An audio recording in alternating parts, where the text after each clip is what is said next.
Well, Chris, I know you love our new pastry mat. So would you mind rolling out some pie dough? Absolutely, but I got to tell you, before we start that, I have to point out these nice concentric circles, sort of this bullseye right in the middle of this mat. And that's important because when you're rolling out something like pie dough where you want to have a round shape when you're done, it's sort of hard to do. And so these are perfect because it gives you a nice guide to sort of roll the dough. So let's go ahead and do this. But first, a little bit of flour on the mat.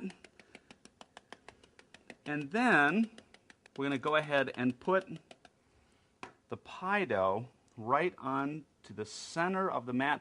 Now please notice that if you want a round shape when you're done, it's very important to start with a round shape when you start. So we'll put that disc of pie dough right like that. Sort of maybe give it a little, just with your hands, press it down a little bit, and then we're going to start rolling it out. Well, and besides having the round circles, we also have inches and centimeters on the mat, which I think is also a unique feature. Yeah, I like those measurements on the outside of the mat because, a lot of times you're not going to be rolling out something round like we're doing here, but instead you're going to want to have something that is, rectangular, let's say. Right. And it's sort of hard to know sometimes, how big is 9 by 13, for instance. And so these markings on the outside will definitely give you something to shoot for. It's a guide.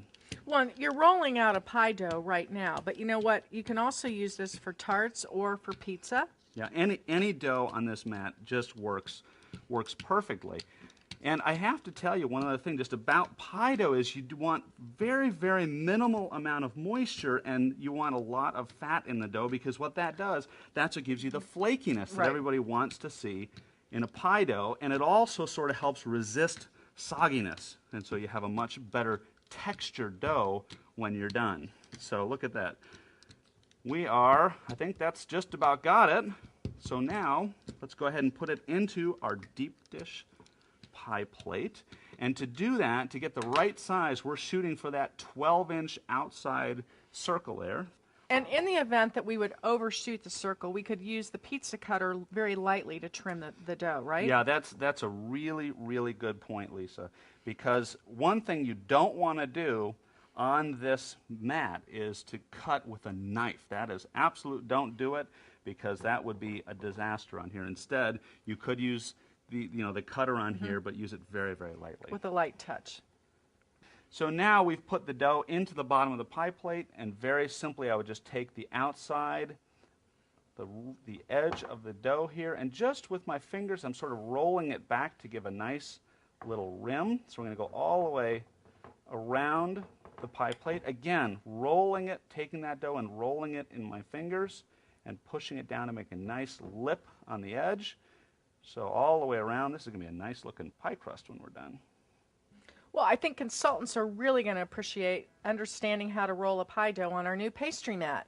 It is really a perfect mat for rolling out these kind of doughs. Just perfect.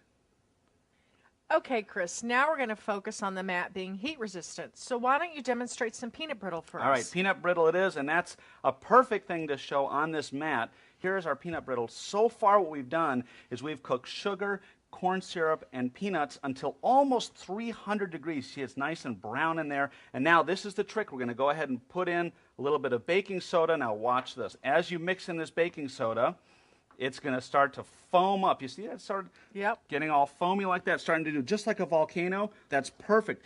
And that is really the important part of peanut brittle because it's all that air that's getting into that caramel, and that's going to have it be nice and tender when you bite into it. It won't be too hard. So look at that. Beautiful. Now, give it one last stir, onto the mat it goes. Oh, does that smell good? And our mat is heat resistant up to 400 degrees. There we go. And then we're going to go ahead and fold the mat over. Now remember, this is very, very hot, so you have to be careful. Now, go ahead and take the oven mitt and just very gently press it down. We're going to flatten that peanut brittle. That is perfect. Look at that. That's great. Nice job. And then to sort of keep flattening it, I'm just going to roll that peanut brittle out until it gets nice and flat, and I can really press on this peanut brittle. There you go. And once the peanut brittle is flat inside of the mat, all you would do at this point is very simply let it sit until it's cool, and once it's cool, it'll be nice and brittle. Okay, now I'm going to bring over the finished one, and here we're going to peel it back. Oh, that looks Look. wonderful. Perfectly non-stick. Yeah, that's right. Peanut brittle does not stick to the silicone at all, and we can break a nice piece off and eat some. Sounds great.